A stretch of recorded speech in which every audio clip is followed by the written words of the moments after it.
In today's video, I'm going to expose to you the lies that Hollywood has been teaching you about how violent situations really go down. And for many of you, this video will be a real eye-opener and help you be better prepared should you find yourself in a life or death encounter. Welcome to this community. I'm an avid prepper and oath keeper, and I'm certified to teach firearms and the use of deadly force. If you want to learn actual prepping skills and how to protect yourself legally, then please subscribe and also click the bell icon so you won't miss whenever a video is released. Folks, as a firearms instructor and a use of force instructor, I have people say things to me all the time about what they would do during a violent encounter or how they believe it would go down. And with the words that they use, it tells me that they only know about violence from what they see on TV. And as a police officer, I've been involved in some pretty bad fights, and I've seen people shot, and I can tell you this: true violence is nothing like what's portrayed in Hollywood.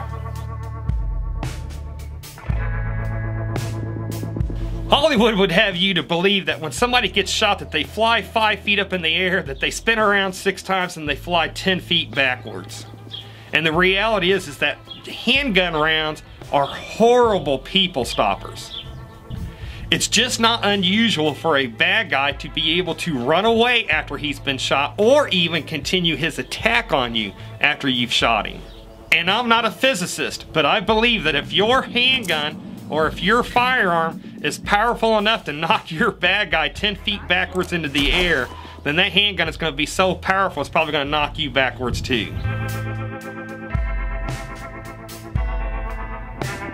Hollywood would also have you to believe that when you shoot someone, that blood automatically goes spurting 10 feet through the air. And the reality is, you may not know when you've shot somebody because blood doesn't always immediately appear. Hollywood will also have you to believe that bad guys and gang members will always announce their presence to you before they attack. It's just not unusual to see in the movies that the gang members start slowly circling around the soon-to-be victim. They will start slowly approaching you, circling you, talking to you in a menacing way, and taunting you before they actually attack. Of course, if this happens in real life, actions like that would give you plenty of time to form a plan of action of how you're going to protect yourself. But the reality is that attacks are usually sudden and unexpected. Bad guys are just like anybody else. They want the odds in their favor. So many times they will not give you a warning before they assault you. Hollywood would also have you to believe that if an explosion happens near you, that as long as you can outrun the flames, that you're going to be alright. But Hollywood doesn't take into account the speed of these explosions, how that explosion moves and travels hundreds if not thousands times faster than any human could ever run. They also don't take into account the shock wave that happens with these explosions, the shock waves that will rupture your internal organs, or how they will burst your eardrums, or all the pieces of shrapnel that come flying just like bullets do. And real quick, before we move to the next Hollywood lie, look for the poll that should be appearing in the upper right hand corner of the screen about now. And let us know if you've ever had a gun or a knife pulled on you, or if you've ever been shot, or if you've ever been stabbed. Hollywood would also have you to believe that if you're shot and if it doesn't kill you, then the next day that you'll be walking around with a small bandage on that bullet wound. And Hollywood just doesn't take into account the amount of internal damage that a bullet does to your body when you're hit. Many people who survive getting shot require long hospitalizations and months of rehab to recover from that internal damage that rounds do to people. And how many times on TV have you seen where somebody gets shot into the leg and then the next day they're walking around with a bandage and they're limping just a little bit? Hollywood just doesn't take into account how that round would probably shatter the leg bone and have that person immobile for months and months. And here's a big one. How many times on TV have you seen the hero of the show shoot a bad guy, and that bad guy immediately drops down and is no longer a concern for the good guy. So typically when a person gets shot, they start having internal bleeding. And when their body is not able to push that blood up into their brain, they'll go unconscious, then they'll fall down.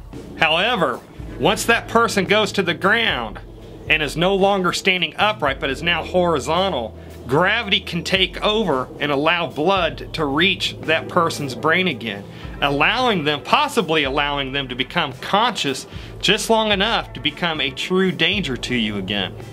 So just keep this in mind if you are ever forced to shoot a criminal and he does go down to the ground and he does go unconscious, he could regain consciousness again.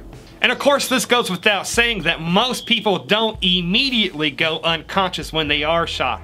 And until they are truly neutralized, they can still pose an immediate danger to you even after you've shot them. Now this is an obvious falsehood that many people believe when they've never been involved in a life or death situation. In the movies, good guys are able to take careful aim and be crack shots even when they have bullets flying back at them. The reality is that when it's a life or death situation, is that you will probably not have time to take careful aim. And most people that are great shots at the range suddenly have a very low hit percentage rate during life or death situations. If you have to fire your gun in self-defense, then that means that you should be in a situation where that if you don't immediately act, then you or somebody else is going to die. Then that would mean that you're not in a situation where you have time to take aim. And that also means that you'll be in a situation where many people begin losing fine motor skills and everything else that happens to your body in these tense life or death situations. So if you are ever forced to shoot somebody in self-defense, don't be surprised if you only point and shoot. And if you fire multiple rounds. And if you think that you've only shot 3 rounds when you actually shot 10 rounds. And for your hit ratio to extremely drop. It always kills me when I see these keyboard commandos when they're commenting on a video that they see of a self-defender having to shoot somebody, but when these keyboard commandos talk about how bad of a shot that the self-defender was. And how they talk about how they can hit a target center mass from X amount of yards. And if you are one of those keyboard commandos that do that, just remember that you can hit a target in the center mass from X amount of yards away. But that's when that target is not a real life moving human that's shooting at you or coming at you with a knife, and you have just split seconds to act or you die. And if you would like to learn how to utilize contact and cover with a team member should you find a dangerous person on your property or at your bug out retreat, a link to a video should be appearing in the upper right hand corner of the screen about now. This is a simple technique that you can practice and learn and could save your life during SHTF.